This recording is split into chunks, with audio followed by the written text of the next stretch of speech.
So, who here wants to make more money? Yeah? So, unfortunately, Mike, the front row is VIP, so somebody paid VIP to be here. But, let me tell you, in my mind, you are VIP. In fact, I give you MVP. I say that honestly. I got a present for you. You got a present for me? Definitely MVP now. Who here brought presents? Look at this. Bookmark donuts. This is cool. Yeah. This is cool. Yes. Mike knows I read a lot of books. Yeah. In fact, your daughter is beating me right now. Yes. But in my defense, she's reading books that are about as thin as this bookmark. So, like, this isn't live, so I can't talk to the camera yet. But so when you see her, just let her know. I just made that comment. So, thank you, Mike. Give Mike a round of applause for hooking me up with a bookmark. Good job, Mike. Thank you, Mike. So when I ask the question, who here wakes up before 8, and who here wants to make more money? Do you think there's a correlation there? Big time. There must be, right? There must be a correlation. So if you're waking up before 8, why are you waking up so early? More hours. To get more done, more hours. You guys are smart, right? You guys are clever. You found a way to get more hours by waking up earlier. What time do you go to bed though? Who here goes to bed before midnight? Who here goes to bed after midnight? It's interesting, right? So I stay up till 2. I was up till probably 2 last night. Who here drank last night? Yeah, me too. Who didn't? Who went to bed on time, ready for this event? Give yourselves a round of applause. It's all about being prepared, being successful. Habits that create the ability to do these things, right? I will say that I did go out last night, and not proud of it, but I was out with a multi-millionaire, one of my mentors, going through a tough time. I was like, I'll be there. And then we created our own tough time, where it was, how do we get home? We've got a situation. So I did what any good student would do. I drank 3 waters in less than 30 minutes. I ordered bread, and I sobered up like that. And I drove the monster truck home. So did anybody know what millionaires drive? Monster truck. Has anybody read the book Millionaire Next Door? Ford Yeah. F-150. They drive a Ford F-150. Do you know what multi-millionaires drive? They drive a Ford F-350, right? They drive a monster truck.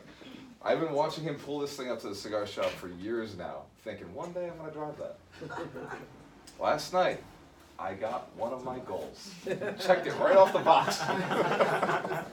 When he said, I'm going to call my wife to pick me up, I was like, Dave, hold on now. I can drive. Put it back, water for days, handled it. See, I had the advantage. And this is what you're always looking for, Ray. In one of our, I see you walk in. Good to see you. Randy, Coach Randy, did you show up on time? Yeah, I did. Of course I did. Was it, well, my coach will say, Andrew, what does Paul Fink say? Listen, I don't want to You did. listen to what Paul Fink said. What does Paul Fink say? He says, if you're on time, you're late. Yeah. It's true. If you're on time, you're late. Good thing I came a little late. And if you're early, you're on time. I was fashionably late. It was fashionably late. Mario, I'm not used to this. You're usually the first guy at the venue. Yeah, driving back and forth. Get up here, brother. You can get closer. We got a spot right here. So, where was I? I was telling a story. Driving monster truck. I was driving a monster truck. Yes. So the story behind the monster truck gets better. Because there's a couple of things that I've never done, right, that I wanted to do. It's on my to-do list. Big deals. One of them is smoking a Cuban cigar with a multi-millionaire on my to-do list. Nailed it last night. The only way to do that was I drove him home, got him home safe, drove the monster truck. And he was like, how are you getting home? I was like, oh, I'm going to figure it out. Uber, no worries. No worries. Just say yes. Just figure it out. However to get through it, right? Just, no problem. I got this. I got this. Stepped up every single time there was a situation. Stepped up. No worries. So we get to the situation where now I'm ordering my Uber, and he says, well, before you order the Uber, have a cigar with me. In my head, I've already had 2 for the day. Who here has ever smoked more than 2 cigars in a day? Who here has ever smoked a cigar ever? Okay. So for the rookies, well, not you guys, you've actually smoked cigars with me in Atlantic City, so cool. Give them a round of applause for being cool enough to go to Atlantic City and smoke cigars with me. That's pretty cool. So, if you've never smoked a cigar, this is for you, Tara. Okay. If you've never smoked a cigar, right? Is it alright if I explain the process, Craig? So Craig is Tara's dad. So when you smoke a cigar, it's like a little bit alleviating. The tobacco has an effect on the body and the mind, and you just kind of open up a little bit. It's a cool space to be. Too much of any good thing creates a bad experience. So when you're smoking too much of something, especially tobacco, your stomach might get a little sick. You might get a woozy. You might end up in a situation where you kind of wish you didn't smoke that extra cigar. So I knew what I was getting into when he offered the 3rd cigar of the day. Not just a normal cigar, a Cuban cigar, which are very expensive and tough to get here in the country. So I said, yes, of course, let's do it. We lit it up. I enjoyed the cigar, and he then, at that very moment, shared his most inner reasons for operating. The reason he does what he does. The reason he works so hard to build this empire he's built. Did anybody got to guess what he said? Like after 8. He does have that option, but that's not the reason. Probably. Well, you said it very simply, Lisa. And Mario, is that what you were going to say? No, I was just gonna say he wanted to give back to the community, In a way. In a way. affect others. Matt, good to see you, brother. Good morning, Walter. Good morning. Thank you for having me. Glad to have you here. Does anybody else got to guess what it is? We haven't hit it yet. Well, I kind of hit it. Kind of hit it. Did it first, kids. All right. Oh, what were you going to say? Cigars. Buy more cigars. Do you know his main motivating factor, Ron? Can we get that row of chairs filled up? Just if you guys can just slide forward to that whole row right there. Right behind Andre, Craig, and Tara are awesome seats, I promise. All right? So the reason is he built it for his kids. Right? His kids don't want it. Right? I've seen this all over the country. People build these businesses, they say they're building it for their children. They're building it for their kids, this is why I'm building it. And then their kids don't want the empire.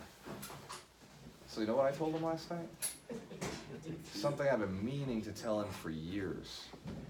I said, when you're ready to let it go, I'm ready to take it. I'll pay whatever the cost is. You just help me finance it, however I have to do it. Whenever you're ready to let it go, I'll take it. And he said, I was waiting for you to say that. He said, yeah, you're the guy. Right? I'll take that. Yeah, that's a round of applause. I'll take that. So it's one of those things. 2 years this relationship I've been working on. I could have done it with there's many multimillionaires in the city that I could have done it with. Go ahead. What are we buying? It's about 200 units, but yeah, but not yet. This is still when he's ready. That's why you Don't want to hear it. Yeah, This is the last time. This is a story I haven't heard yet. Is it cool that all my stories usually happened last night? I am not one of those people who has canned stories when I do events. Right? When I do an event, when I do my training, it's all real life. It's stuff that actually has happened. I'm not making it up. I went to an event once. Actually, do you remember Dr. Cashflow? I didn't go to that one. I saw Mr. Landlord. You saw Mr. Landlord. Jose, do you remember Dr. Cashflow? So Dr. Cashflow, he came out in his suit jacket. He had dollar bills, right? Remember that? It doesn't fit in this one. Well, the last one he had a whole bunch of dollar bills. And then he was throwing money at us in the event. I will not be doing that. But it was exciting, and it got you pumped up. But he had a story, and this sits with me, right? He had a story, and he's bringing you through the story, because we're taught as trainers that facts tell, stories sell, right? So we're told this when they take us to training school, right? They put us in, and it's called Train the Trainer, right? And they tell you, you gotta tell stories so that you can sell your products. or you sell your information, sell your ideas. Because facts tell, write this down, facts tell, stories sell. I'm gonna go through basically an 8-hour training in 4 hours today. It's breakneck speed, right? So there'll be a lot of writing, partnering, and then sharing. That's how we learn fast. I'll be telling it through story form, because stories, well, facts what? So, And stories Sell. Exactly. What am I selling today? Information. I am helping you buy into the concept of getting this information. I am using stories to get you through it. The other side of this is you must become storytellers. So at some point today, I'm going to teach you guys how to tell a story about the property, about your deal, about who you are, about what you're going to bring to the table, because the only way to collect money from other people is to tell a story. You gotta sell yourself. Everybody gets this? Who here is a salesperson? Everyone, right? Your hands should all be up. Who here is licensed as an agent? An actual salesperson, commission salesperson? Who here is a real estate investor? Who here wants to buy some property? Who here wants to use other people's money? I like the hands on that one. You're all salespeople then. You all have to sell yourselves. You're selling the concept. You're going to use stories to do that. Does that make sense? This is all making sense. Can everybody hear me? Yes. Very good. Sure. Are you recording and is that going to be accessible for us? At some point, this might be accessible for you. I don't know. I'm only asking. I want to be very honest with you, right? All right. So the next one we haven't booked, we haven't planned. It will go based on how this goes. We'll decide based on how this situation goes. If you guys like it and you get value out of it, I'll do another one. The way we're designing these is to be repetitive, where when you come through, you may be making 100,000, or you may be making 20,000, and the goal is to get you to the 100, or to get to the quarter, or to get to the mill. So the goal, every time we do the Get the Money event, it is not just teaching you the skill of get the money, it's reset the mindset for the next level of money. Is it cool? I'll teach you if you want to raise $10,000, or you want to raise $100,000, or like I just raised $1 million. If you want to raise $1 million, is it cool if I teach you that? I've never raised $10 million. I can't teach you that yet. But as we're doing this, I'm playing my own game up here too. So I'm pushing myself to the next level as well, because all of this is mindset, and you'll see as we go. So the first section I'm going to go through is mindset, and I had to write this out because it's complex. It's not as simple as, hey guys, this is the stuff. You're in school, write all the notes. But it is a simple process. 1, 2, 3, 4, 5, 6, 7 things I'm going to go over today. So in the beginning, I was trained to always tell people what you're about to teach. Do I have permission to tell you guys what the day is going to look like? Yes. I was also trained to ask you for permission before I do anything. Is that cool? You guys notice I do that all the time? Yeah. The only way to get somebody to buy into you is to ask them to buy into you. Is it okay that I'm going to teach you how to do that throughout the day, how to become some of the best salespeople on the planet? Yeah. Yeah. 3 things you need: money, labor, deals. That's all we need in real estate investing. Money, labor, deals. That's it. We're going to talk about the abundance mindset. So in a minute, I'm going to have Ron pass around a, it's kind of like a freebie. What do you call a free thing?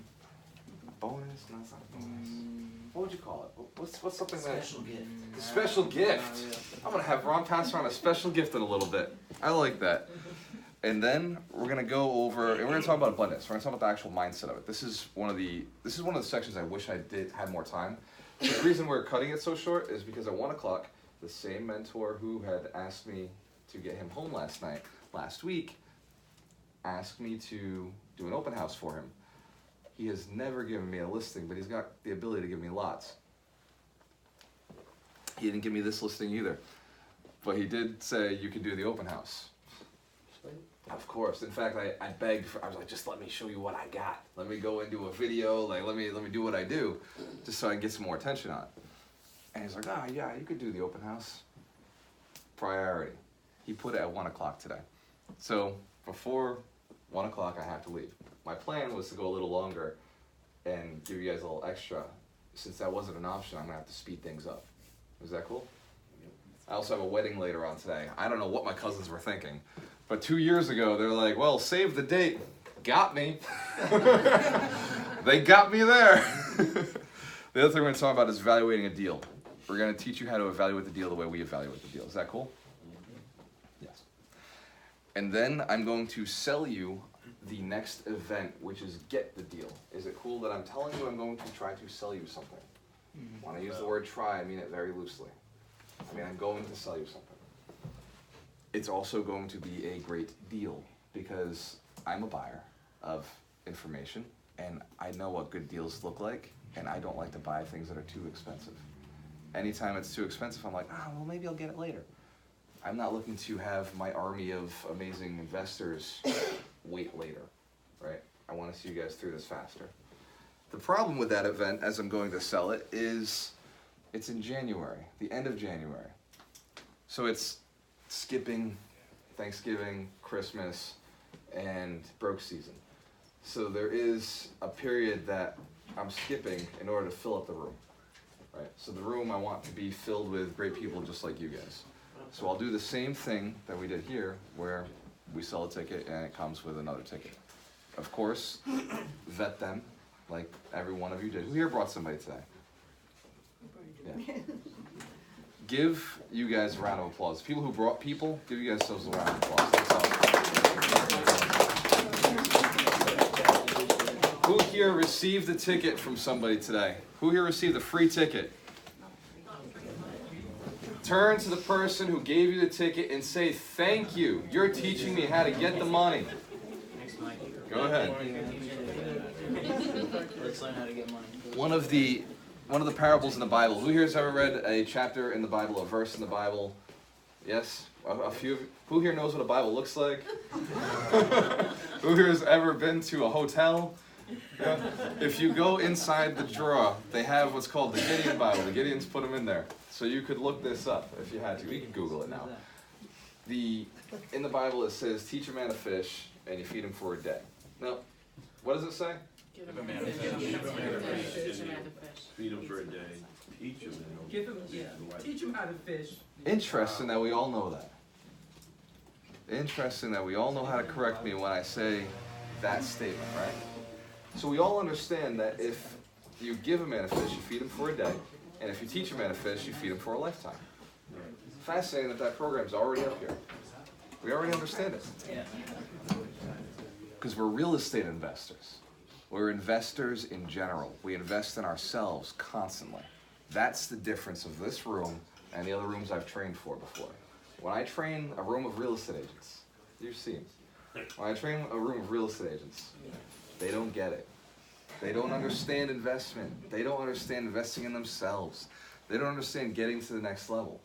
Right? When I say I'm going to teach you how to evaluate a deal for investors, they're like, whatever. When a room full of investors hears, I'm going to teach you how to evaluate a deal the way I evaluate a deal, you guys get excited. They're like, oh shit, that's what the notebook's for. I got it, I'm ready. Does anybody here need a notebook or need paper? Yeah, Ron, can you get Garrett And Bobby. and Bobby? In the back we have notebooks. We have plain, bland, nasty dollar store notebooks in the back. We hook them with an Asian Alchemist pen though, so that'd be cool. Anybody else need a notebook? All right, so as we go through there, you will need to take notes because what you write down, you retain, right? You want to be able to retain these things. Mike is a furious note taker. He's always, every time I see him, give Mike a round of applause. This guy's cool. He's always putting notes down. All right, so I'm going to sell something. So I've got abundance mindset. I've got evaluate the deal. I've got sell the deal. Sell, get the deal. I've got go to break. Who here believes that at some point you're going to want to break after 4 hours of training? Yes. Okay. Well, that's one of us. I do this all day. This is fun for me. I tell you, I woke up hungover. Did I mention that? It's awesome. I don't care. Like, yeah, it's awesome, right? Like, who cares? Went out, had a good time. Like, basically, smoked a Cuban, drove a monster truck, and was told that one day I get to buy an Empire. It was a good night for me. Today is another great day. I get to train my favorite subject with some amazing people that I've built great relationships with. Everybody in here has high-fived me at least once. Yeah. Has anybody in here not high-fived me? Please. Every day. We dabs. We're good. We're good. Then we're going to teach you guys how to fill out the PFS. Has anybody filled out a PFS before? Does anybody know what a PFS is? My mortgage banker's in the room. I'm like, I know what that is. Done that. Yeah. A PFS is a personal financial statement. A PFS is a requirement for you to know how to get to $1 million, to get to $10 million, whatever your goal is, right? If you've read the book, I didn't put it in here as a requirement, but I might have. I don't remember what I put in here actually. So it is a requirement to track your success, to track what you want, track your net worth. So the PFS, track your personal finance, right? Personal financial statement. Basically, you're going to say, here's all my income, and here's all my debt. This is what I come out worth. This is who I am, financially, as far as the bank is concerned, right? So the PFS is, I did put it in here, because you can see it even as you go through the book. Who's read the book? Yeah? Who here knows I wrote a book? Yeah? All right. Who here has not bought the book yet? Oh, come on, guys. Don't worry. I'm going to sell it to you, too. There's a chance later where you can buy the book. They're over there. Ron will take your money. He has no problem. Ron, do you have any issues taking money? No, not today. You're good. You're 100% in the game, ready to take everybody's money. You know, Excellent. Excellent. Give Ron a round of applause for setting all this up and being ready to take money today. I appreciate that. Here's the deal. You only take money. Ron, one promise. You only take money if people want to give it to you. okay. You promise? All right. We're in agreement. This is why we get along. So then I'm going to talk about the types of financing. I'll run the list. You guys ready to write them down? All right. Private money, hard money, commercial, residential, seller finance, subject to existing mortgages, syndication, and real estate investment trusts. It's a little quick. So it was way too What? fast. That was too quick? I was trying to write it down. I told you it was going to be a fast training. I got Private money. You guys want me to do it again? One more time, Yeah? yeah, one more time. Yeah? Okay. Private money, hard money, commercial, residential, seller financed. This is the one I lose people. Subject to existing financing, or as we call it in the business, subject to. Syndication, spelled with a Y, and REITs, real estate investment trusts. So REITs, did anybody ever even consider REITs as an option to raise capital? One person. Mike's considered it. Andrew's already there. Cool. So REITs, anybody know what a REIT is? Yes. Who doesn't know what a REIT is? Excellent. REITs are real estate investment trusts. They are stocks that you can buy in the stock market that are 100% based off of real estate. What's the most, and we're going to go around the room before I continue. What is the most units you've ever heard somebody own? 500? 5,000. Who is it that owns 5,000? What is it? Grant Cardone, yes. What is it? 5,000 units old? Yeah, it was more than that. He's getting close to 8 right now. Yeah. Anybody else? Anybody higher than 5,000? Anybody heard of or know of? Yep. Sam Zell? Sam Zell. Do you know how many units he has? No idea. Ah, you're close. But it is a crazy amount, isn't it? Yeah, yeah. So, wait, go ahead. The current president. What is it? The current president. Mario. The current president. Current president, no. But he has a lot. He's got a lot. Go ahead. Alex Rodriguez. Alex Rodriguez. The current president is built off of casinos, Right. which is the most expensive real estate that you can buy. So, like, And that's why his net wealth is so high. Although, units-wise, I don't know what he owns. What is it? Was he like Voldemort? We don't say the president's name. He who shall not be named. He's Voldemort. Trump. I said it. The eye is on us. So, you look at the REITs. There are REITs that have 60,000 units. There are REITs that have hundreds of hospital buildings. Some of the REITs I'm involved in have thousands and thousands of buildings. So REITs are a little different. Who's heard of syndication? So everybody's heard of syndication. Isn't that crazy? Who has heard of subject to? Half. Who has heard of seller financing? Everybody knows what residential lending looks like? Is it okay if I'm going to talk about it later? I'll go over it a little bit. What syndication? I will go over that. Oh. The other thing is, I'm going to ask you guys not to ask questions. I will probably answer it. If there's something I've said, I will probably bring the answer. In order to stay on track, that's the only way to do it. Now, if you do have a question, write it down.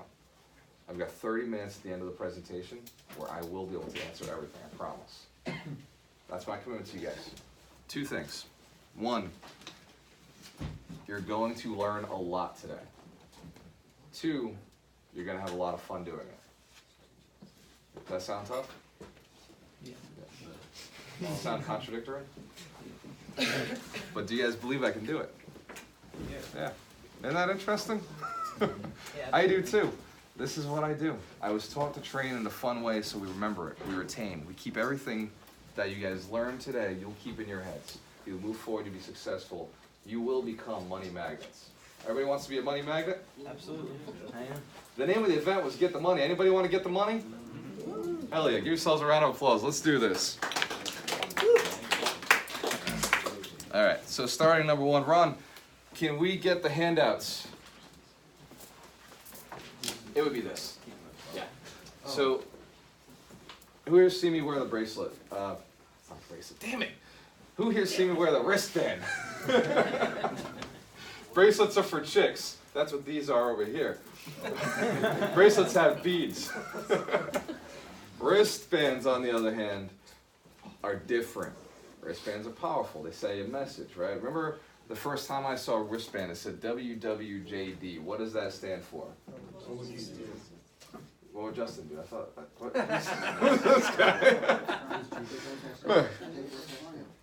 Interesting how the power of a wristband, right, traveled the entire country, the entire world, and you know WWJD stands for what would Jesus do? What did it do? What did that bracelet do? Oh. He was like a cousin though, right? We got John the Bet? No. So what that bracelet did is it created something, a movement, it created a way for you to remember something. It held you accountable, right? There was accountability in the bracelet. Wristband of power. So in that wristband, there was an accountability. Now, if you were Jewish, we would have put WWJD. It would have been, what would God do, right? Or Elijah, or pick one of the good guys, right? Any of the good guys have a jam? Joseph, what would Joseph do, right?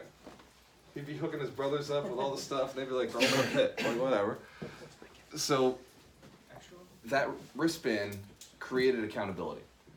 Ron, let's pass the wristband out. Who here wants a wristband? To hold you accountable, to make more money? We already got them. Everybody has a wristband on? Schedule. You threw me off. Sorry. Everybody here not got a wristband? I need one. You need one? Yeah. He was throwing me off, he didn't get a wristband. That's what happens. Mike, fortunately, we'll hold each other accountable. Down our row. Ron, I'm gonna need you to keep me on track today. I don't have my clock set up, so I'm gonna need you to keep me some way to stay on track here. Keep going. All right, very good. So, timeline is gonna be important. I keep mentioning it. Just like everything else, right? Time is ticking. So as we go through the day, you're gonna notice that the things that you're learning are fast and quick, but you're gonna take them through into your head. The other thing you're gonna notice is that I'm talking very fast. That's something I'm gonna have to consistently do. The third thing is you're gonna notice that you guys have to take action quickly so that you can move forward on the times that I'm setting. I'm gonna set some timers, I need you guys to take them. throughout life, you'll also notice that you have a heartbeat, right? And that heartbeat, it pumps, it pounds, it goes. And at some point, that heartbeat is going to stop. Just like this event. At some point, it is going to stop. It is going to end. You're going to have to go and apply the things you're learning today. At some point, whether you learn it or not, you are going to learn it. We agree? You're going to learn it. Whether you take it or not, tomorrow will happen. The next year will happen. When I wrote the book 2 years ago, regardless of whatever happened after that, that was set in stone. It's an asset built there, right? Regardless of whether I made $1 million or not, $250,000 was locked in. The information to get there was locked in. Regardless of whether you make $1 million this year or next year or over the next 20 years, because you'll all be millionaires at some point. Regardless of how fast you do it, the knowledge is capable of getting you to doing it within a year or two, right? Everybody in this room can retire in 3 to 5 years. That's something I've proven. The question is, will you do it? You guys interested in learning? All right, let's jump in. So, the wristbands, what are they for? The wristband is to go on your head. So you take it out and you put it on your head. This one doesn't fit. I have to do this differently. All right, so the wristband, it goes on your wrist. And what you do is you open your booklet. Ron, you gave everybody folders? Everybody has a folder? Anybody missing folders? Excellent. So open the folders up, and inside you'll notice on page 1. Page 1, there are 3 things in there. A paper with 3 statements, and that paper has, what's the top of the paper say? 3 negative thoughts. Yes. So we're going to talk about negative thoughts about money. So people told us when we were growing up that you have to work for money. Money doesn't grow on trees. Thank you, sir. Money doesn't grow on trees. What am I, made of money? I'm sorry, I don't have enough, right? It's not enough, right? Money's tough to get. You had to work for money, right? Who's heard any of these? Those are negative money thoughts, negative money beliefs, right? Who here studied NLP in the past? Understands NLP? I know Josh has. Anybody else? So, quick understanding, the things that were said to you as a child are running your program today. The things that were said to you young and early became a belief system. Who here said those things themselves? So we're going to write down 3 negative money thoughts. You've got 2 minutes to do it. Write down 3 negative money thoughts that you can think of now. They can be, I don't have enough, there's never enough, rich people have all the money.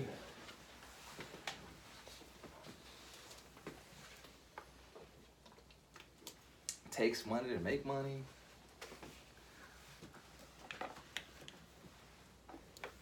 You can't have that.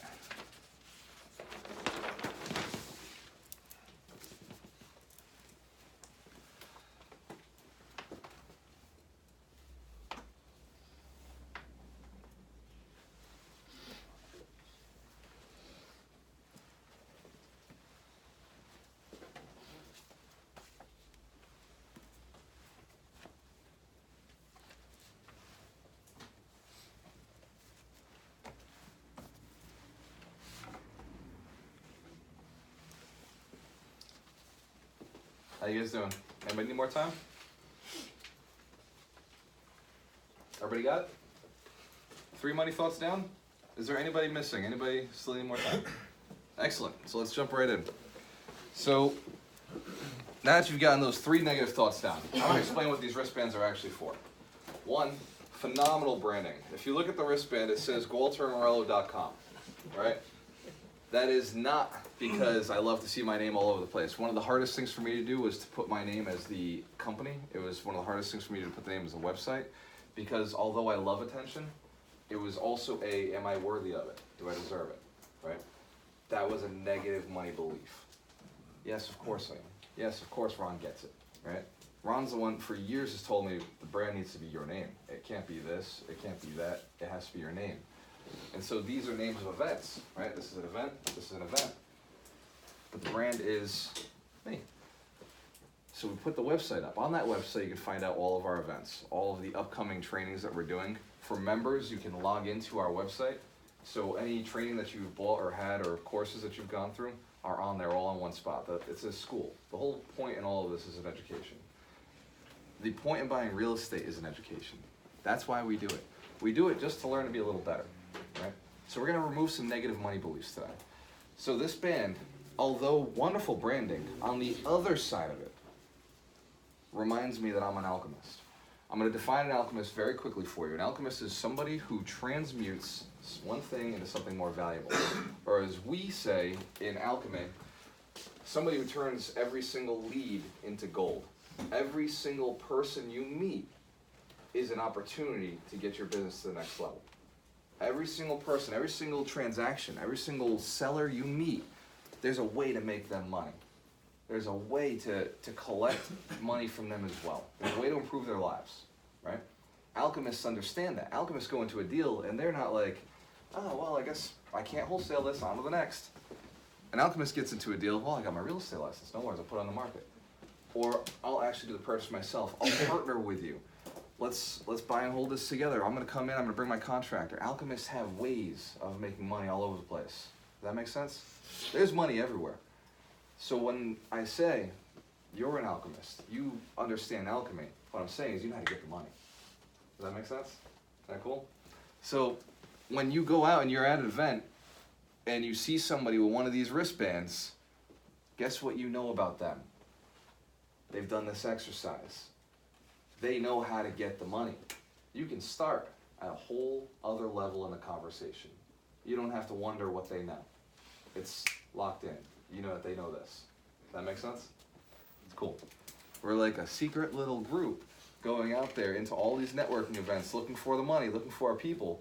And when we see each other, we're like, oh, excellent. Did you talk to them yet? Right? Did you get them yet? Collaborate at the end, share the names, work it, right?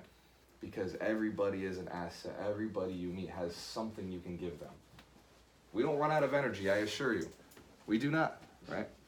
I, by all standards, should not be here running a training today or doing what I'm doing after or the event after, right? It's all about the mindset, whatever you decide. So anytime you have a negative money thought, the idea is you take this, you stretch it as far as you can. So I gotta think of a negative one. All right. What's a negative money thought? What was something you wrote down? What is something you had your wife write down? You wrote something down? All right. What do you got? Having a high level of wealth is selfish. Oh, that's disgusting. Okay. Wow. It's That is disgusting, bad. Okay. Wow. Anybody can relate to that though? No. Okay. Well, a few people couldn't. Right? I'm with you, Garrett. I can relate to that. I thought being wealthy made me a bad person.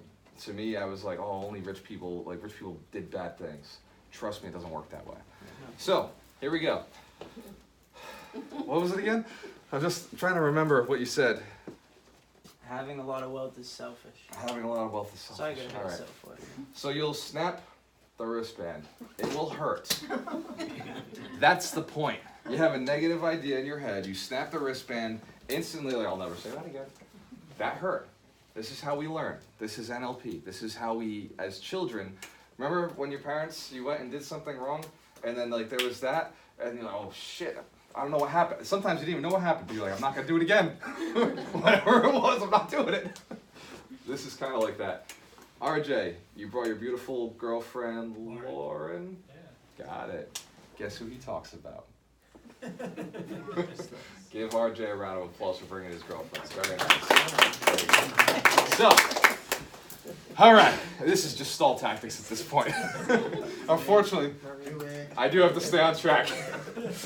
All right. So, the other side of this is when you do something like that, there's a negative piece you always have to fill. Yeah, it's all right. Still rich. You've got to fill the void with something good, right? So when you create a pain, it's an energy. You've got to give the energy a direction, right? So there's pain and gain. Those are the two motivating factors that we come from. So what we're going to do is we're going to rub the wound, which there will be a wound. Some of you may bleed, but you will all survive. Did they sign a waiver, Ron? Well, next time, we got to get a waiver in there. It's implied. It's implied. All right. So you're gonna rub it and then make it feel better. Give it a little kiss and say whatever the opposite is. Some of the wealthiest people I know are some of the nicest people I know. 100%. Right. Last night I smoked a Cuban cigar, drove a monster truck, and got offered an empire. As long as I bust my ass for the next couple of years, whatever. Right. What do you think about rich people now? So, you say the opposite. Rich people are the nicest people I know. Rich people are amazing. Rich people got here ethically and morally, and so they're ethical and moral. They're donating, they're giving back, they've made more time so they can give more time. Right, Mario? Yep. Right, so, we have a negative money belief. We pull the wristband back. What is the belief again? Just remind me, what was it? Having a lot of wealth is selfish. All right, having a lot of wealth is I think selfish. so. Hurts. No, that's not true. Rich people are some of the nicest people I know. It's giving and caring to get wealthy. It makes sense. There will be a red mark growing on this. So now I want you guys to, now that you've written down your examples, wow, whew. Yeah, no, rich people are awesome. There's a third one. What's another negative money belief? Money doesn't grow on trees. Money grows freely and abundantly. And there's a lot of money all over the place, all over the country, right? I know, this is sadistic. It's a little, it's painful. Masochistic, yep. And the third one. Give me a third one. Who's got a third Money one? causes corruption. Money causes corruption. Money causes all of the positive things on the planet, right? Money feeds the poor. Money builds bridges. Money brings electricity to people, brings clean water to people, right? Thank God for good people creating money and currency. That said, get yourselves a partner. You guys are going to go through this exercise. The exercise is going to be this. You're going to read your negative money beliefs. You're going to snap your wrist. You are going to then kiss the wound better. And you're going to say thank you to the person in front of you for having listened. Here's the deal. We don't have much time. This is the stuff that I'm talking about when I say we've got to stay on track. So we're going to give you guys 1 minute to do partner A. Snap, snap, snap. But individually, say the word, snap, and then kiss yourself, come up with the opposite. Next one, say the word, snap, kiss yourself, the opposite. Next one, snap, kiss yourself, the opposite. Then, partner B, you give them a hug and you say, you have great money beliefs. Yes. This sounds good? Very good. Then, guess what we do? We swap partners, and we've got another minute, and we're going to do the same exact exercise. Everybody understands the exercise? Any questions on the exercise? We'll see. All right, starting the clock now. Before we start, who here has a partner? Let's find partners. You guys got about 10 seconds. Everybody pretty much came with somebody or a handful of situations. All right. Anybody that doesn't have a partner, please stand up. Stand up if you don't have a partner. Excellent. So if you have a partner they're not sitting next to you, you can move chairs around. It's okay. Yes.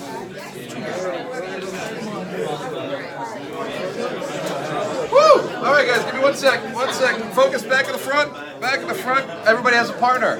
Everybody has a partner? I need you to pick an A partner. Where are my A partners? A partner, put your hands up. Guys, 1 second. I need you to pick an A and a B partner. Where are my A's? Where are my B's? A partner, it's your turn. You've got 1 minute. Go.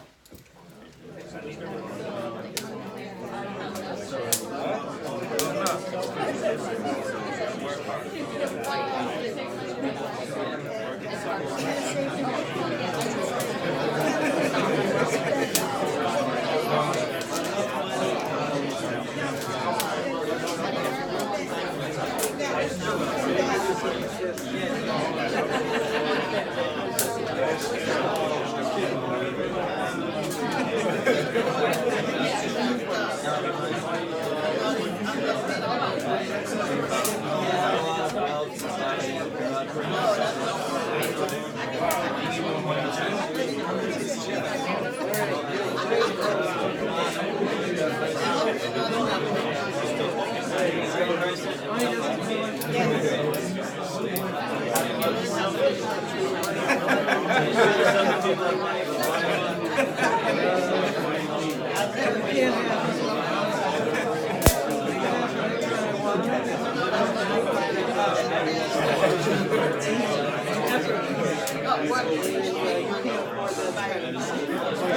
right, all right. Any partners, give yourselves a round of applause. What's that paid for? What?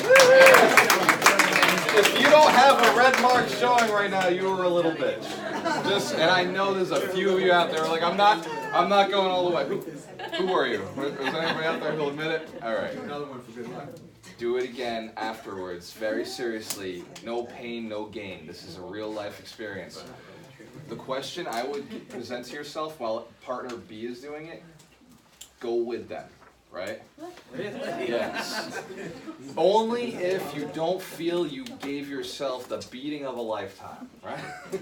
Here's the deal. If you play full out here, you probably play full out there. If you're holding back in here, you're holding back out there.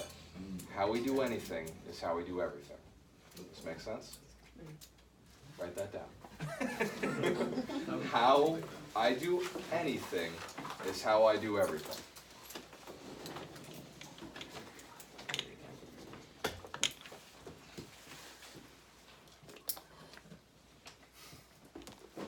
You having fun? Yeah, I have 2 wristbands now. You know what that means. 2 snacks. All right, so B partners, it's your turn. How did that look? Did it look like A partner was having fun? There was anguish there, wasn't there? There was something there. Your turn. You've got 1 minute. Go. You already did a spot.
All right.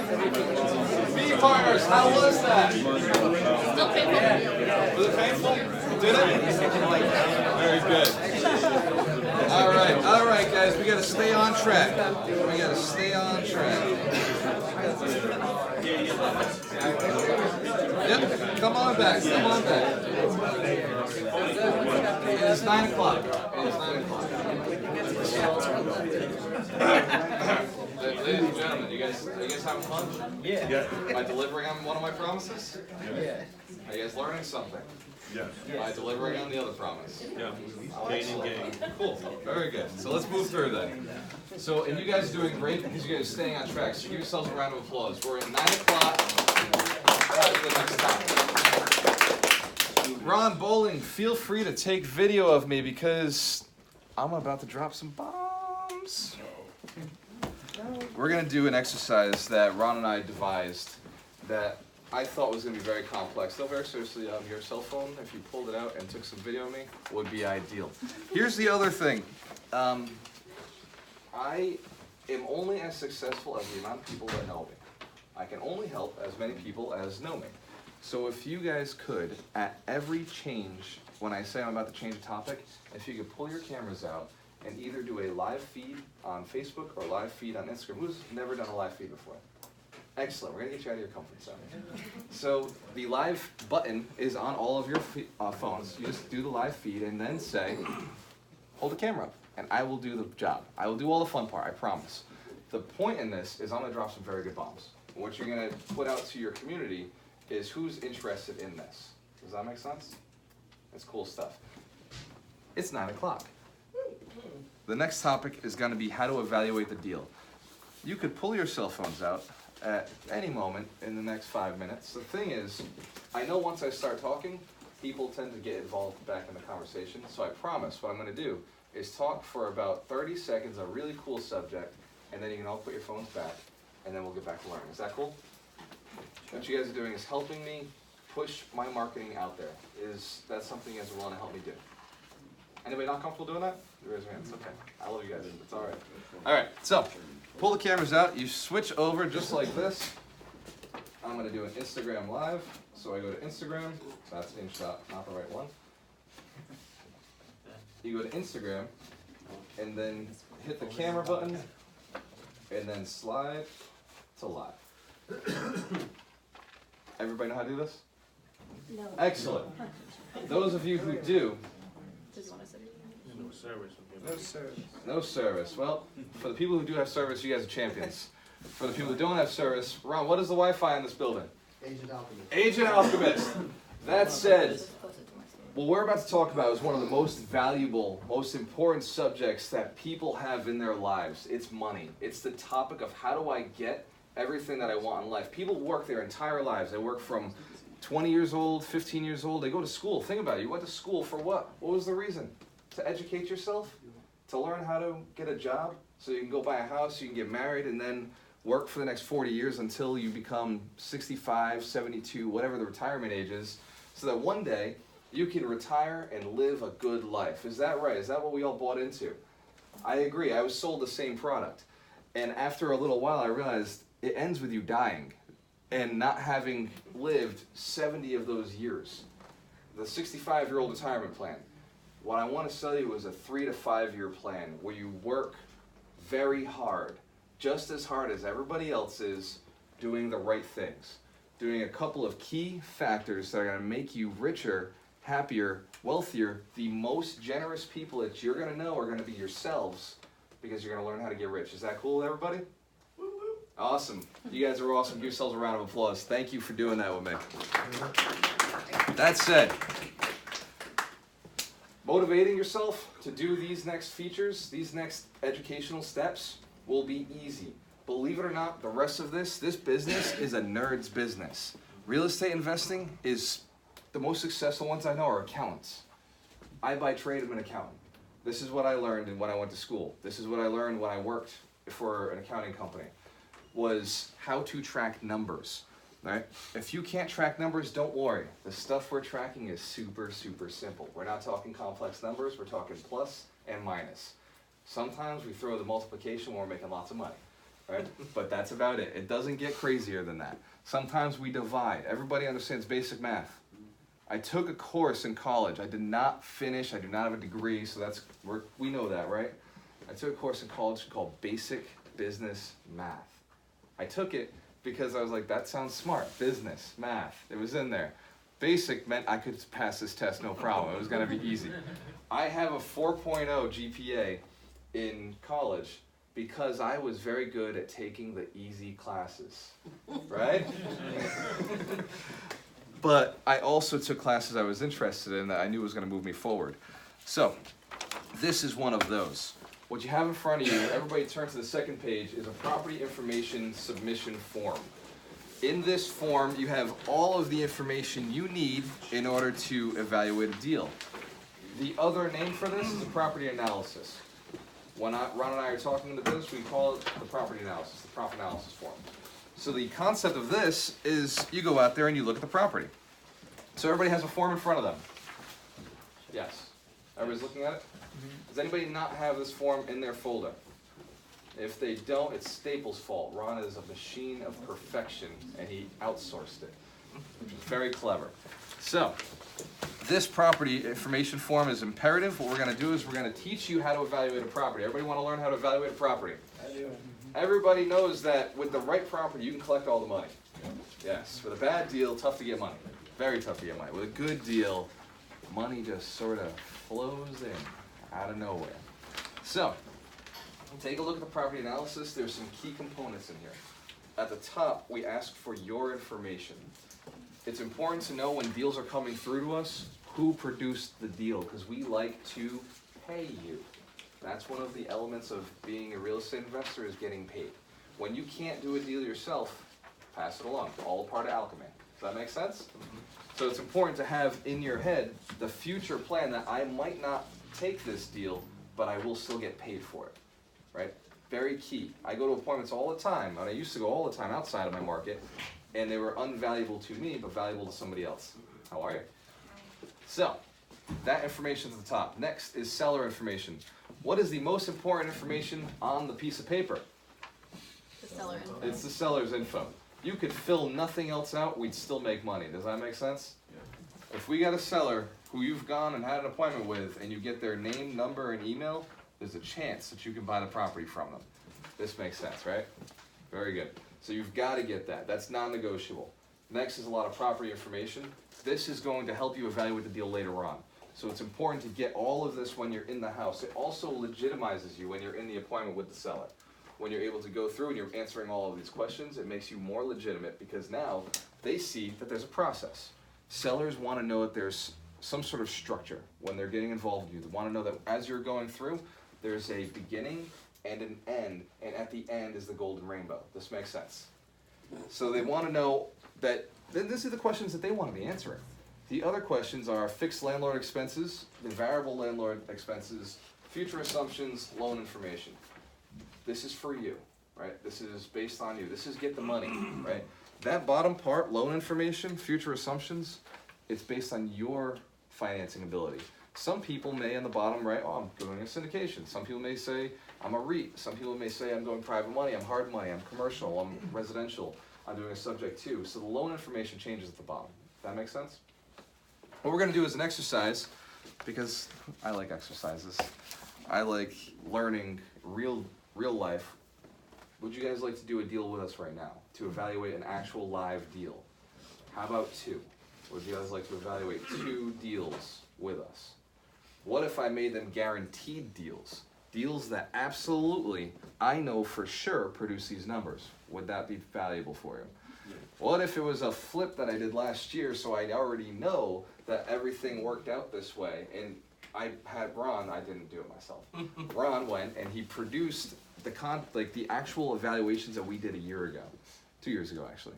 He went back in the saved folder and he was like, oh, these are this is what we were basing our decisions on when we bought the property. And then we have the actuals of what it actually turned out to be, which thankfully was pretty damn close on one. The other one went a little over. So there's going to be 2 properties. Where were my A partners? Were you guys here for the A B partner thing? Miguel? Oh, yeah. You got it? Yeah. All right. Okay, so she just walked in. How many people are here? Everybody have an A and B partner? Anybody not have a partner? You didn't have a partner? Everybody has a partner. You got a partner? All right, cool. So A partners, I want you to stand up. Stand up, A partners. And what Ron is going to do is he's going to hand you a property. You guys today are getting delivered a property. This is, you went on this appointment, you met the seller, and the seller said, yes, I want to sell to you. Your job is now to collect information from that seller. So you've got all the information. Now, you're getting it, take a look at it. This is cool. This is, no. Okay. High five though. Good question. Stay standing. Actually, once you've gotten it, yes, you may sit down. Excellent. Once you've gotten the information, you can sit down this way. Ron knows who's gotten the information. Amy, you're good. Oh, I like you in the front. This is perfect. So, everybody has an A form, is sitting down, looking at it. Don't share it with your B partners. Don't let them know. Guys, this is real estate. Everything's secret, right? Hide your deals. Hide your deals. Hide your deals. Won't tell them. Don't let them know. Kidding, guys. The only people that I would be concerned with when it comes to real estate deals is people who are not wearing one of these. Which is only a handful of people out there. But very seriously, when you're in real estate, and I believe in trusting everybody, I believe in abundance, don't necessarily talk about a deal until you've got something on paper. Locked down, it's yours. At that point, talk about it all day. Talk about the success you're going to have with it. Never talk about the fear of it. Go ahead. B partners, stand up. Where are my B partners at? You guys are getting a deal. You get a deal. You get a deal. You get a deal. Bobby, you get a deal. I love it. Mario, you get a deal. There you go. Randy, you get a deal, bro. You're getting deals. So once you've gotten your deal, you're going to look at your deal. You're going to evaluate your deal. Here's the deal. Your deal is not your deal. That's it? And you need more, right? A partners, you're going to be giving the information to the B partner. B partner, you are collecting information from A partner. This now, understand, the person who is holding the deal themselves in their hand, they're holding the package, is the seller. Does this make sense? You guys are now going to understand what it's like to be a seller, and you already know what it's like to be a buyer. Does that make sense? So I didn't hear that last part. You said the A's are sellers? So, the person who has the property in their hand is the seller. You own that property. It is your property, right? Now, the person on the other side is looking to take it away from you. Understand that this is how real estate works. The person with the package is the owner, right? You're both owners. You guys are both real estate owners right now. The person who's taking information is the buyer. So A partner in this situation, you're the seller. B partner in this situation, you're the buyer. Everybody understands the roles? Yeah. Now here are the instructions. In less than 1 minute, you're going to take down as much information as you possibly can with a smile on your face, taking down all of the information from the seller, right? You're going to ask them all of the questions on your list, and you're going to get their information, and it's going to be written down on your page. Sellers, here's the deal. Be as forthcoming as you possibly can. Even if you give them all the answers as quickly as you possibly can, I guarantee you the wholesaler, the buyer, the investor is still going to fumble and have a hard time asking you questions. Even if you're in the most cordial manner possible. So try to be nice. Right? We're not here to make it difficult for them. What we actually want to do as sellers is be the simplest, easiest seller on the planet. Everybody can do this? Sure. Where are my sellers at? Give me a hell yeah, I got this property. Sellers, give me a, this is mine, you ain't taking it from me. Where are my buyers at? Buyers, you tell them, I'm going to get that. I'm going to get that house. Buyers say, I'm going to get it. I'm gonna get it. All right, so you guys, everybody's got a minute on the clock. Does anybody have questions on how this goes? Everybody gets it. You got it. B partners, get your information from your A partners. Let's do this.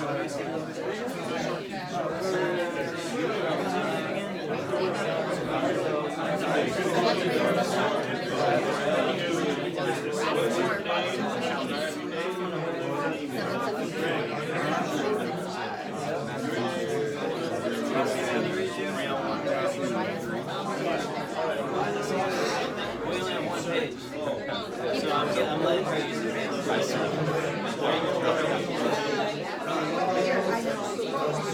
I'll only give us one. You want to know anything about my house? Personal information. Alright, when do you need to start?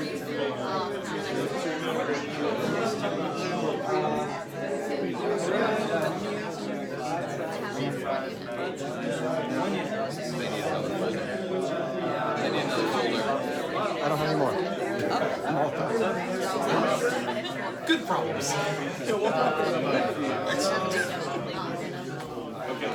That's actually why I only gave them one. That's why I only gave them one. I thought I won everything. And you know what year?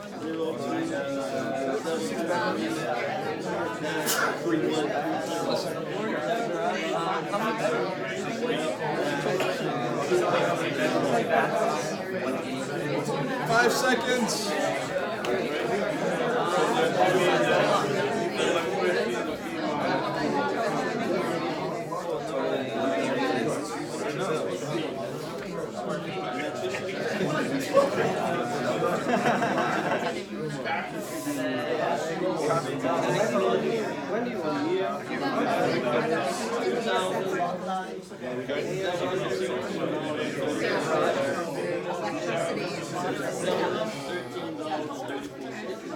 And stop, everybody. Halt! Halt! All right, did everybody fill out the entire form? Who here filled out the entire form? Nobody. Not in a minute. It was done intentionally that way. In an appointment, you have to be efficient. You have to know what you're doing. You have to get that information as quickly as possible.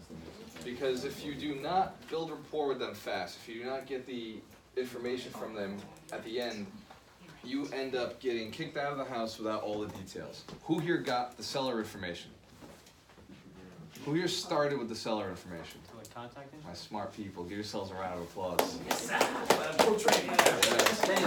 Who here didn't get the seller information? Wow. Still smart. What was the first thing I said? What? Miguel, why didn't you get the seller's information? Because I was so caught up with trying to get the property info, so I didn't try to build rapport and get her name and all that info. Has anybody ever done this in a live appointment before? Yeah. What was your reason, RJ? She's sitting next to me, so I figured she can't get away easily. We all think that, and who's thought that, and so I could just always come back and get this information later. Yeah. Happens all the time. So, what you do here, just know, you do it out there also. The most important information you can possibly get is the seller's information. That is all that matters. Now, B partners, where are you at? Where are my B partners? You're now sellers. A partners, you're now buyers. Go.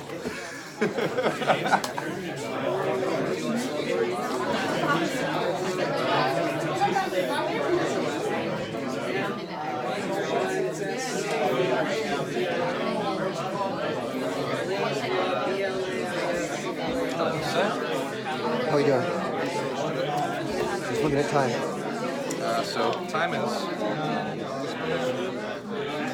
so at every 30 minutes, I'll adjust. So we're at evaluate the deal. Alright. Next is get the sales pitch. Alright, you're doing good there. So we are on track, we're on time. Alright. Not bad. Hey, look pretty awesome. Like on the lashes? I like those. Very sharp. Not bad. You like them? They transition from top to bottom, so I don't walk into walls when I'm wearing them. That's a good look.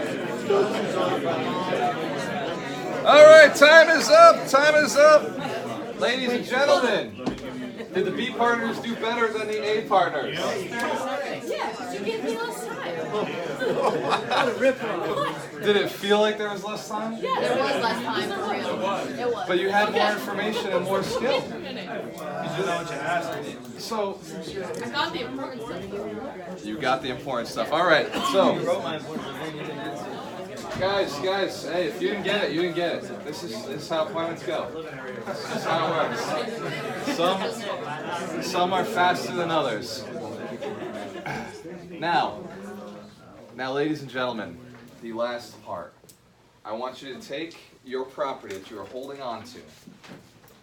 So hard. So hold on to it. Put it up there. Tension. Hold the property. So good. It's yours. Now hand it over to your other partner. And B partners, hand your property over to the A partner. Right. So now, what you have is an evaluation form. that matches the property that you had. Are we switching it or no? Yes. Yes. You keep your information form, you keep your property analysis form, it's your internal product, and now you take the property that you were asking information about. You've just done a deal. Give yourselves a round of applause.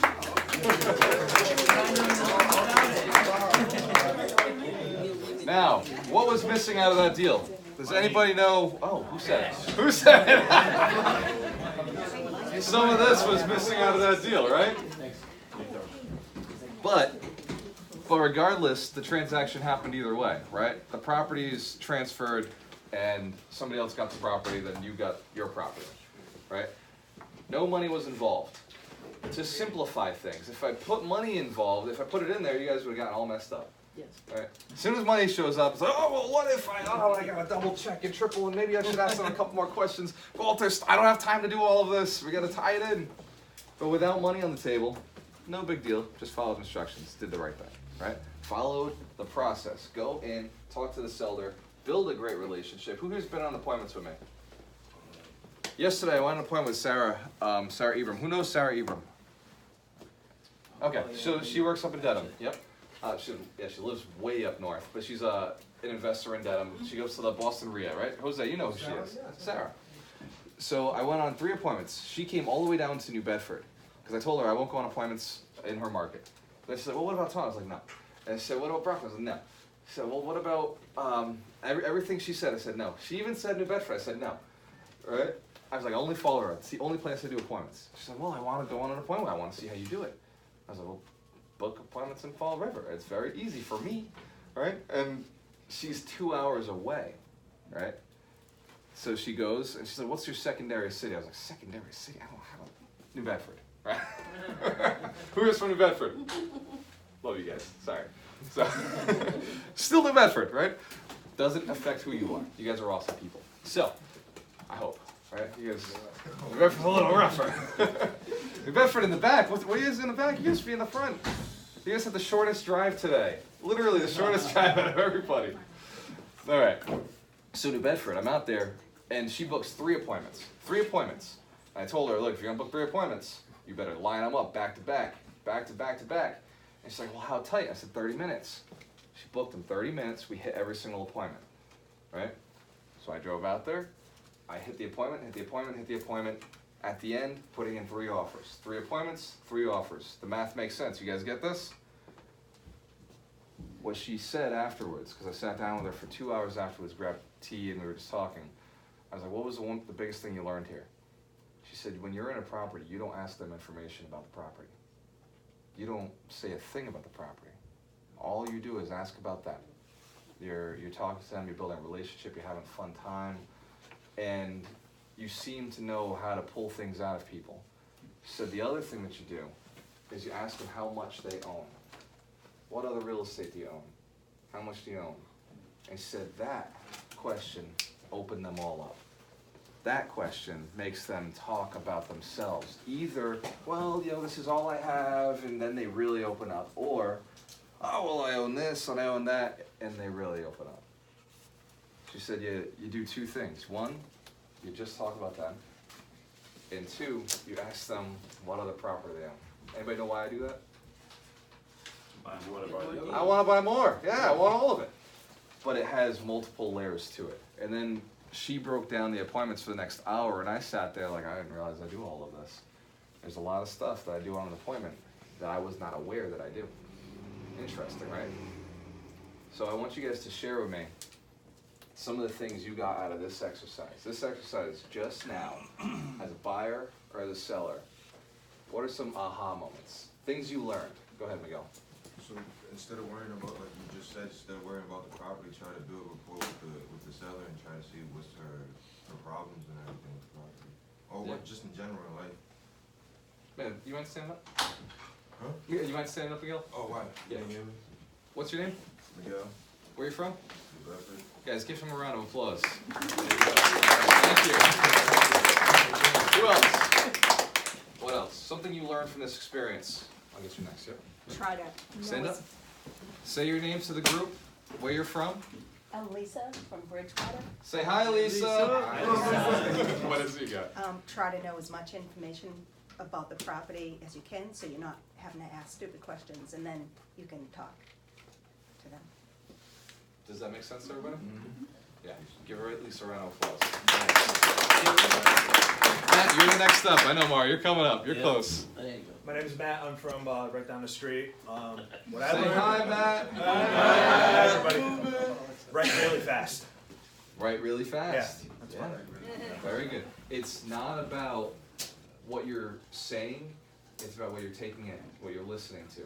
Just a couple of key questions really matter on that form. Everything else you can get later if you have the seller's information, right? Mario, what'd you get? That's what I was gonna say. Yeah. Mario Finkbeiner from Middleborough. To get the seller's information first, because it doesn't matter about anything else, you can always call them again. That's right. Give Mario a round of applause. What else? What else can we get on this section? Ahas. Things that maybe you've been doing wrong or right, or things you've been doing well that you just notice, oh, I do this very well. Anything? Me personally, I don't, should I have to, I don't have to. Go ahead, yeah. Stand up again, what's your name? Oh my God, hi. Say hi, Mario! Hey, Good question, or the thing I really liked was that you can do the information as a seller without focusing on the money, because what I do sometimes I go there and I'm sitting there going, oh, I gotta do this, this and this to buy this house, instead of focusing on, like you said, build a rapport. And I'm already buying the house before I even talking to them.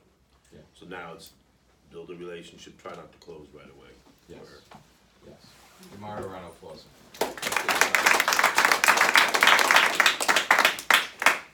The stuff that other people are saying right now, you guys resonating with what they're saying? Or were there other lessons that you learned from it? Go ahead, RJ, stand up. Yeah. What's your name? Where you from? My name's RJ. I'm actually from Cleveland, Ohio. Cleveland in the house! Yeah. Say hi, RJ. Hi, RJ. Now, RJ, did you fly in here? No. Oh, well, that would have been cool. All right, well.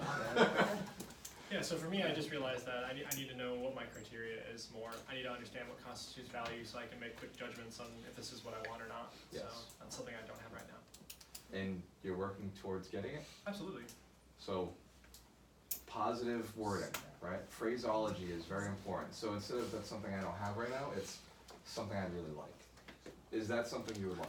Absolutely. All right, we'll make sure we get that. I'm gonna get it. Yeah. That's right. Give RJ a round of applause. All right, so we're at the turn of the hour. Not the turn of the hour, whatever, next section. So, are you guys getting value out of this? Are you guys learning something? New stuff? Yep. Reminding you of old stuff? Having fun? Remind me of old stuff. Having fun? Yeah. Do I deliver on my promises? Come on now. This is what we do in real estate. Whatever you do here, you do elsewhere, right? If you over-deliver here, you over-deliver out there, right? Play with a high level of energy. Everything you do it better than you thought you could. Now I tell everybody I'm gonna do what I'm gonna do. I make promises. I say, look, you're gonna have fun, you're gonna learn. On top of it, I have fun too, right? Because if you're having fun, you can guarantee the other two.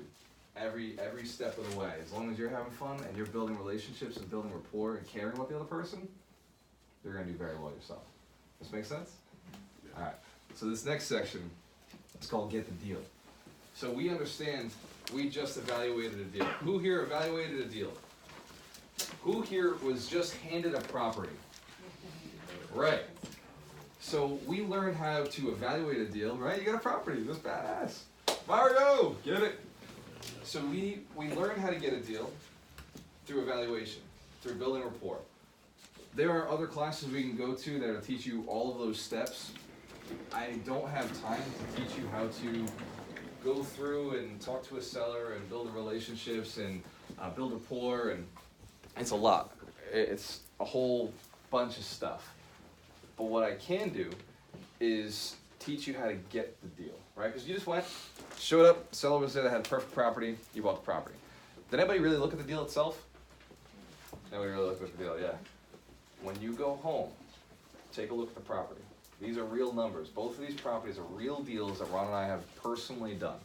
in this city, we made money on it. Is it cool that I share the stuff I've actually done? Show my money. I don't care what people think.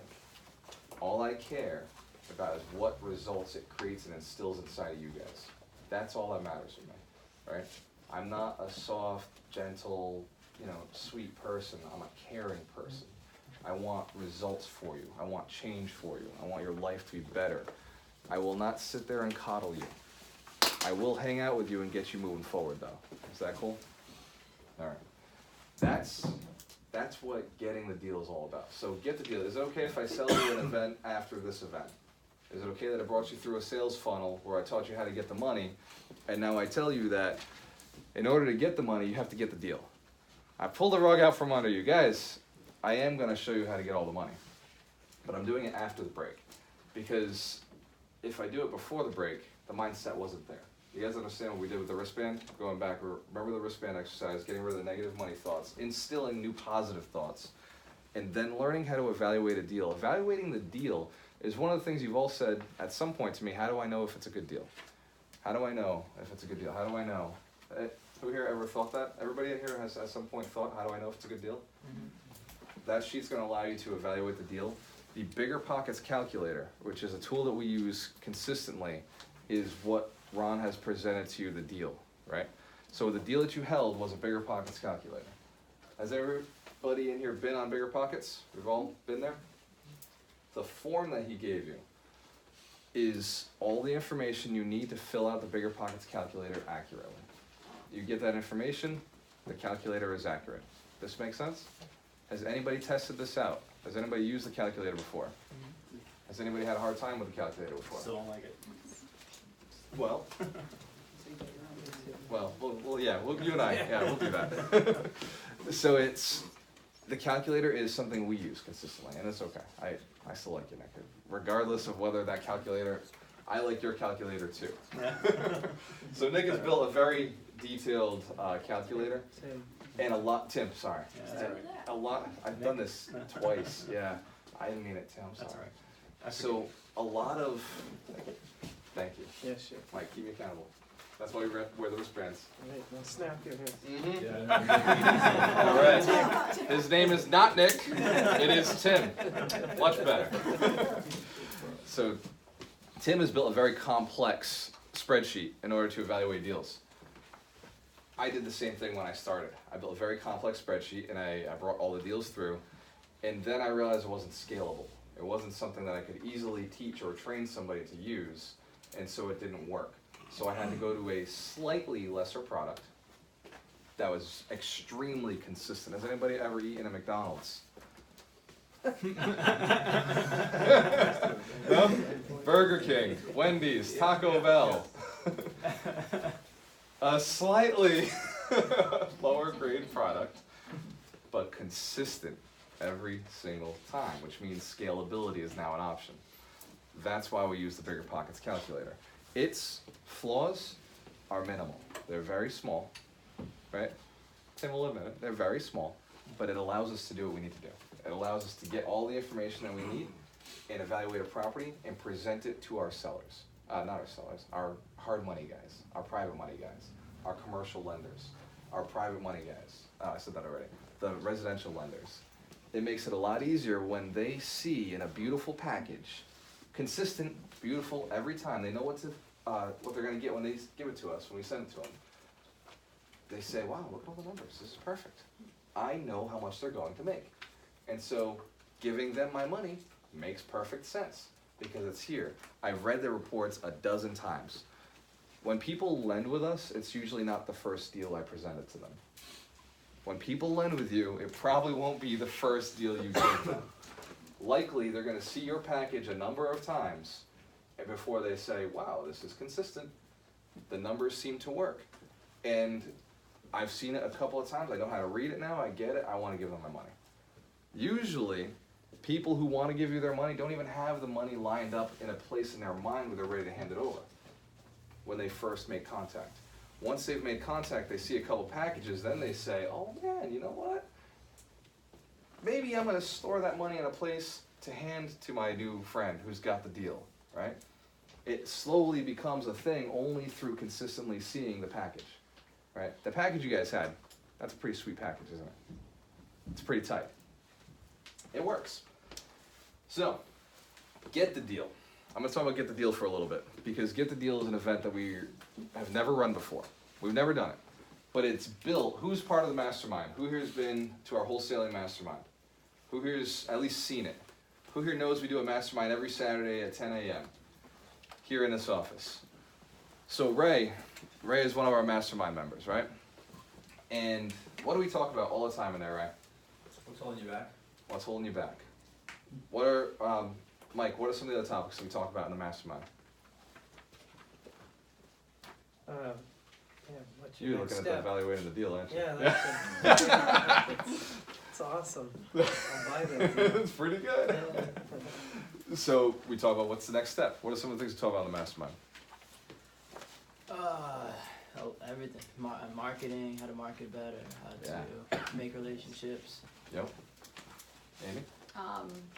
Ways to get financing, how to find the deal, and to follow up with your leads. Very A good. lot of different stuff. So we talk about real estate investing in general.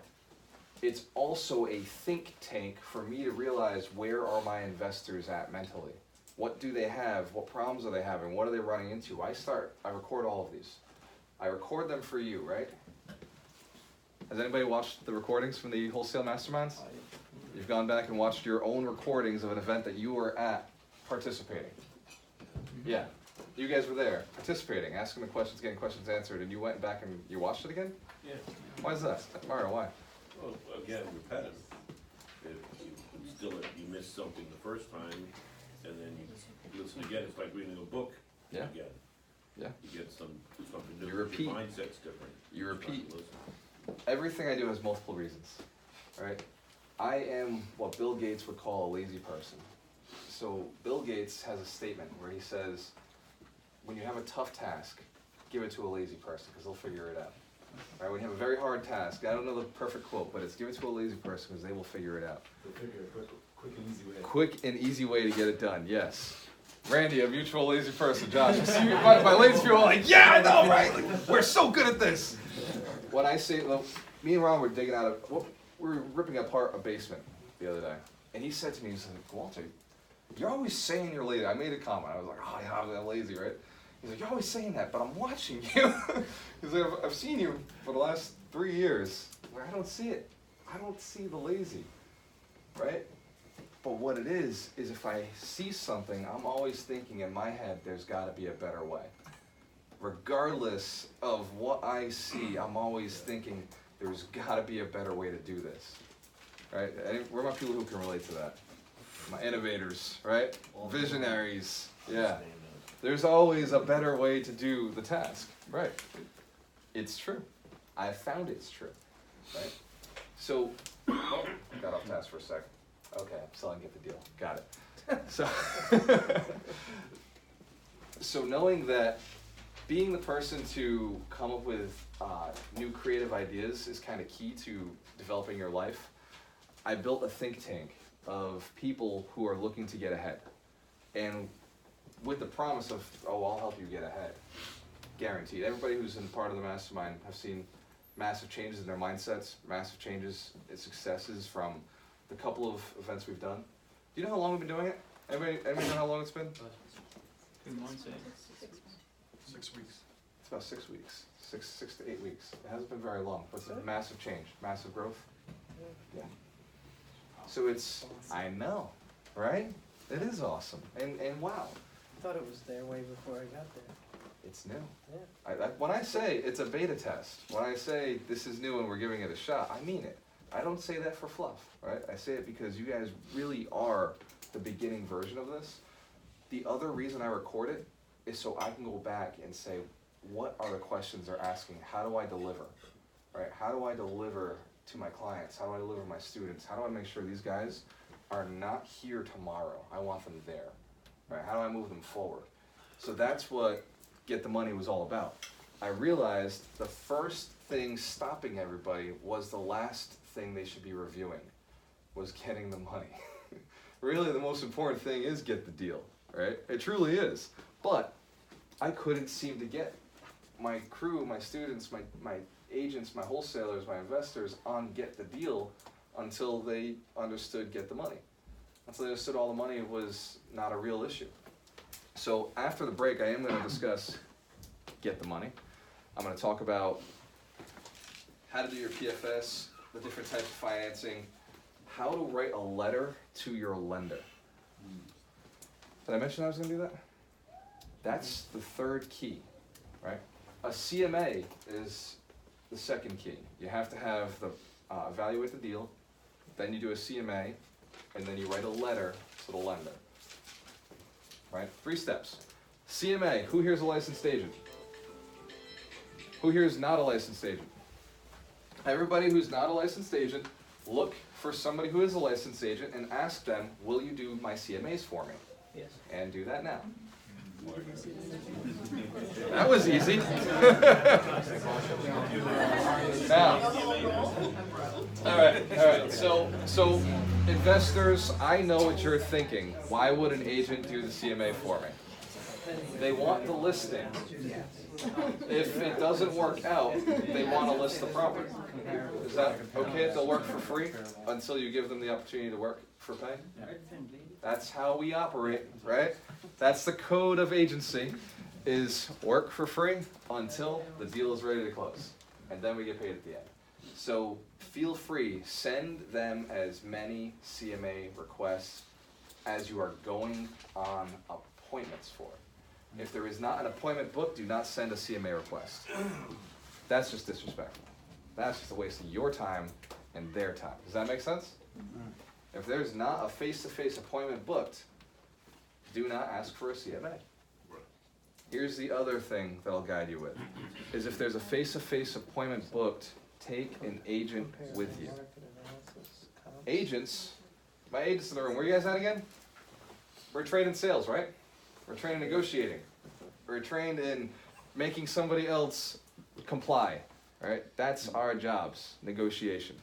So, investors, who would you want with you? Yourself, relying on yourself 100%, or a pit bull who knows how to negotiate for you? That sounds like an asset to bring into the room, right? And for those of you who are agents and investors, yeah, you got both. Good job. Give yourselves a round of applause. If you're an agent and a licensed investor, a licensed investor, good. On the other side of it is it may slow you down to be an agent and an investor, right? Now, I understand agency to make money. You've got to do it. I understand agency to pass the lead along, to get paid the commission, because that makes money. But at some point down the road, especially if you're an agent and you're making money as an agent, agents who are, that's your primary income, stay being agents. That makes sense. If it's just a passive income, it's something you have another full-time job. If you make more in your full-time job, make more in your full-time job and just use the referrals. It doesn't make sense for you to go out and do listings or help buyers unless that's your main job. That make sense? Make your money where you make your money, pay your professionals. That's how I've always operated. I don't do my own listings. I don't work my own buyers. Matt, who works my buyers? Matt Taylor. That's right. So when you're working with me as an investor, I take the information in, I give you a strategy. Matt does all of the appointments, all the contracts, all the negotiating, all the sales, all that piece, right? Powerful person. Andrew's the same thing. All of my team members are trained the way I'm trained. They're trained to do the things that I do because it's scalable that way. It's the McDonald's version, right? Agent Alchemist was designed to build alchemists out of agents so that they can bring us the deals, so that they can do the CMAs, so that they can go and negotiate the appointments for us. My agents are capable of going on an appointment and saying, yeah, Walter offered this much. Do you want to buy? Do you want to sell it to him? Walter doesn't have to go there to have that conversation. Does that make sense? That cool? Scalability. Get the deal. So, get the deal. It is expensive. It is expensive. If you've got no money in your pocket, it is expensive. Now, it's as expensive as I was told to make it, because get the deal was priced out by you guys. Anybody know what you guys said it would be worth? I was told I was told it was worth this. By one person. That's all I needed to hear. All I needed to hear was that one person will pay that much for Get the Deal. Get the Deal is a 2-day event because Get the Money is a 1-day. Get the Deal is a 2-day. My goal is to put them all together and have one 3-day event eventually. No, it's not there yet. We're beta testing everything. So, I did mention that most of the room, though, said that they could pay $9.97. Right? Who here said that? Who here was like, yeah, $9.97? I know. I remember that. Ah, so I said, no, we're not doing this. We're just gonna put that number up there for a little while. But I did mention that I was gonna do a good deal for my VIPs who didn't show up. So, so since they didn't come here, it's kind of, I don't know, I gotta give money away to somebody, right? The universe works that way. You give out, you get back as a retention. So the way I see it is if I do a good deal, if I deliver a great product, and I provide a good deal, people will probably talk about it, right? Also, I owe you guys. You guys practically built the course for me, right? Over the last 6 weeks, you guys have practically taught me what you need.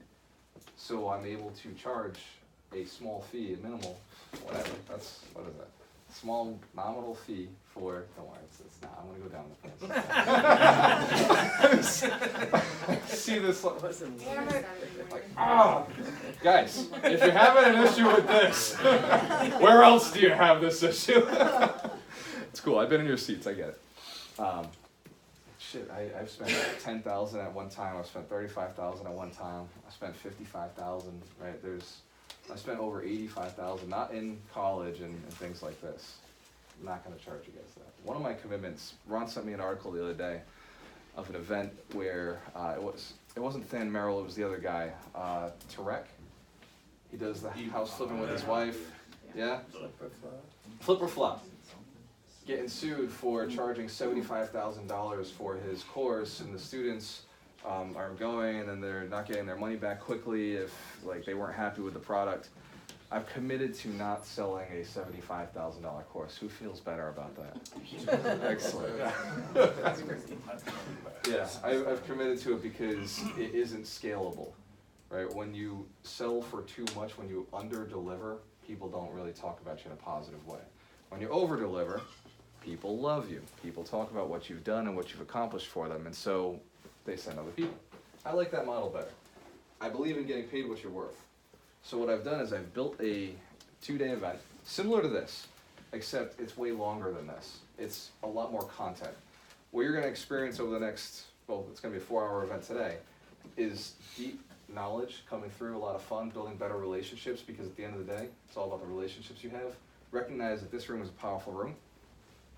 I've built the course, 2 days, 2 full days, because the stuff you asked me to put into it, do you guys remember this? The stuff you asked me to put into it was kind of detailed. It was a lot. And I'm an ambitious guy. I get the money. That was good enough.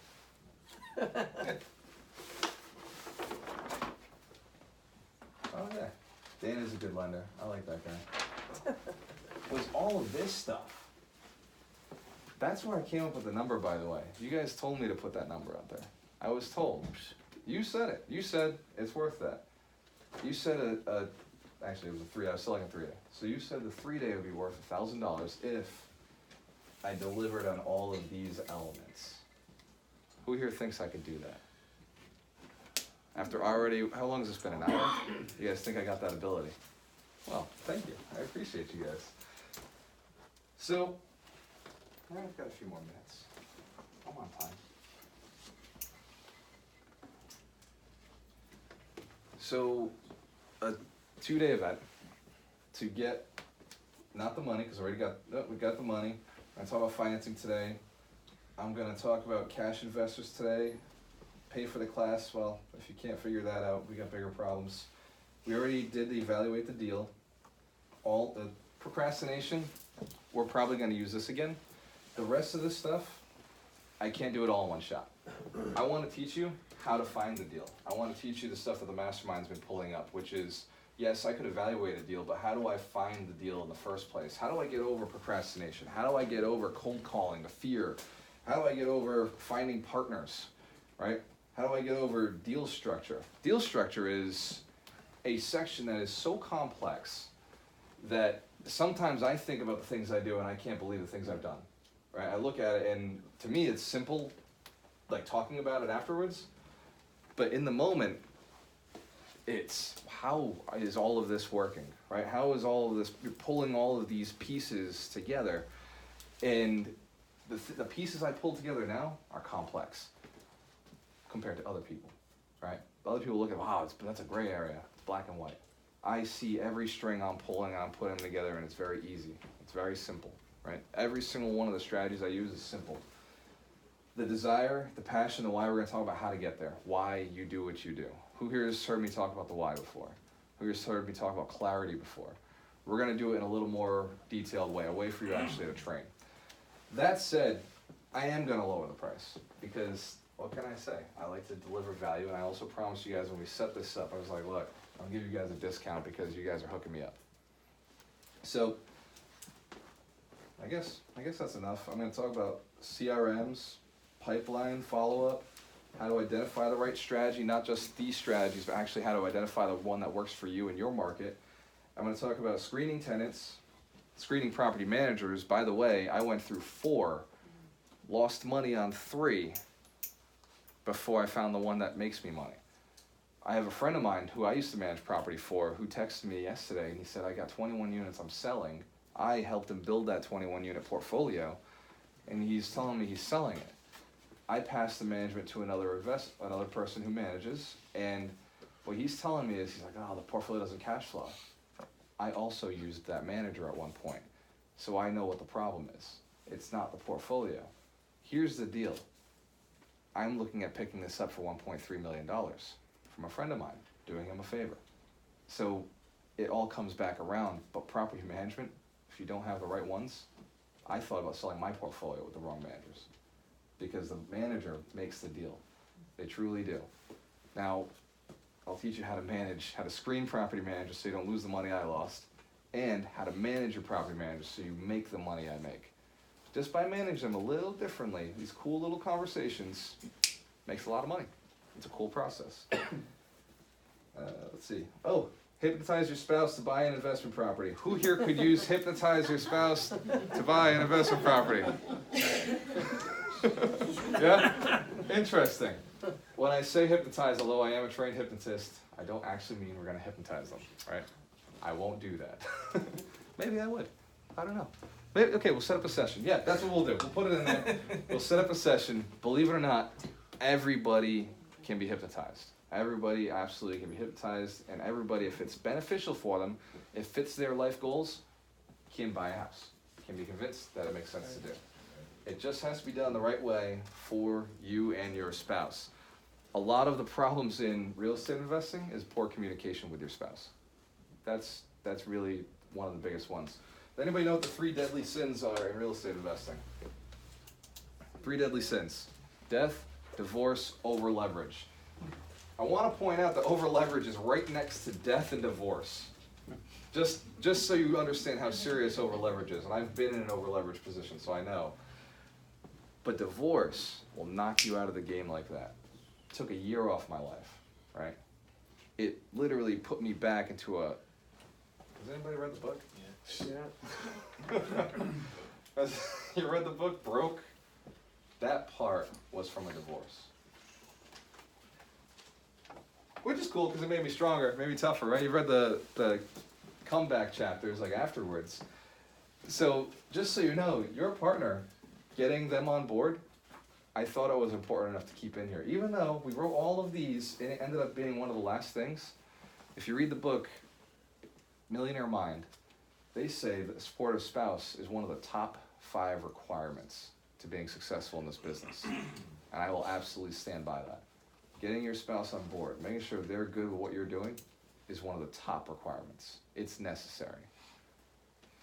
So I'll talk about how to do that. And it really is, depending on their disc profile, just a matter of proper communication. Or hypnotize. It's all hypnosis. We're all hypnotized, brother. Trust me, we are all hypnotized. All right. Every time you pay the tax man, every time you drive your car, every time you stop at a stoplight, every time you, when I say pull out a piece of paper and put your name at the top of the page, the thoughts you think back to school, every one of those statements, the WWJD, right? You're all hypnotized. You're already all experiencing this. What we're looking to do is change the program. Just pull out the bad programming, insert some good programming. Is that cool? Yeah, that's all hypnosis is, right? Josh has studied NLP, he's studied hypnosis, so I know that he knows exactly what I'm talking about. So, very good, brother. So, did I miss anything? Is there anything else that I am promising to deliver on that you guys would like, if you're gonna pay for it, if you're gonna pay millions of dollars for this training, is there anything else that you would want on there? I mean, if you're putting a ton of money, ton of hard-earned money into this program, what else would you like on there? How to get over procrastination and fear of doing a deal. Maybe under finding. How to scale the business. Oh, finding deals. Is finding deals important for you? The whole event is about finding deals. It's called Get the Deal. Did I put it anywhere? I write it down. Oh, I wrote it over here. It's called Get the Deal. Coach Randy, how to make $1 million. Get the deal. So, get the deal. I decided I'd drop the price.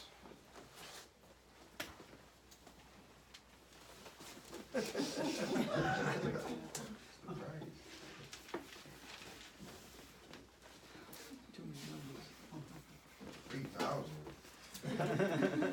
$200. At $200, can you pay for 2 days worth of training? Does it make sense for everybody in the room? Yes, sir. Yeah. Is there anybody in here who can't afford $200 for 2 days, 2 full days worth of training? Okay, good. So that said, Ron is somewhere around here. Ron? Is he in the bathroom? Paperwork, excellent. So Ron has the ability to transact with you guys to make sure that everybody has a space locked in. Hey, Ron, excellent. So give Ron a round of applause. There he is. So Ron, I just told them about Get the Deal. And I sold them that $200 is worth 2 days of training to get all of the stuff so that you can get the deal, so that you can make all the money. All the money, not just a little bit of the money, all of the money. That is, without a deal, you can't raise capital. Could, maybe, but it would be very difficult to hold on to it for very long, and it might be costly. So with a deal, it makes a lot more sense to raise capital.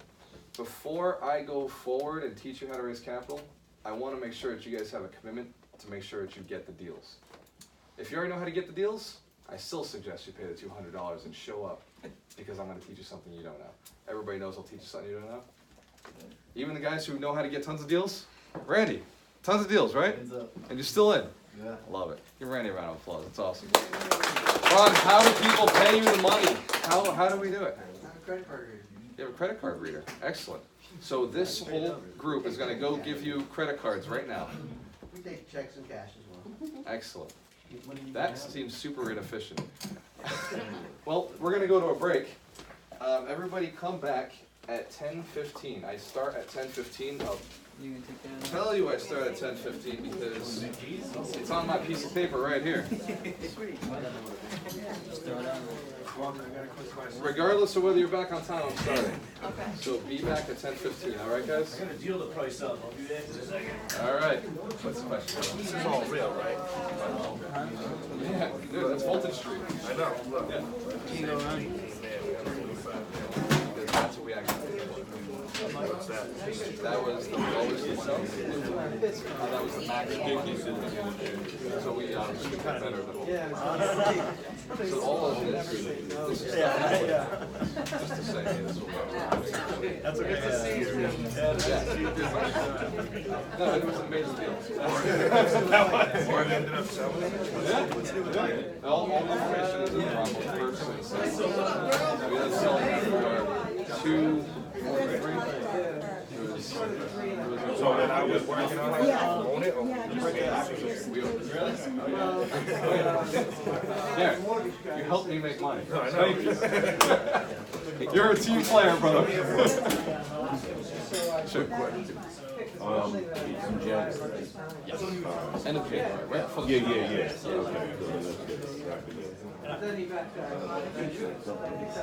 Yeah, that's the second day. We both know. As long as one of us is there, it'll be good. I got it. This will help me with the SFRs, or will this help me with the commercial? It's designed to help you with both. Yeah. Yep. The strategies are about the same. Yeah, I need the commercial. Yeah, man. Because I got the list of the 520. Yep. Then solicited 1031 exchange attorney. Nice. Then I've been soliciting. That's a cool strategy. Yeah. Yeah. We solved the problem. Right. They need to lend money, exactly, money, get a tax rate to write it off. I like that. So, I'm attacking that and property management. I took the 3 property management guys. Nice. Yeah, they want to take me out. So,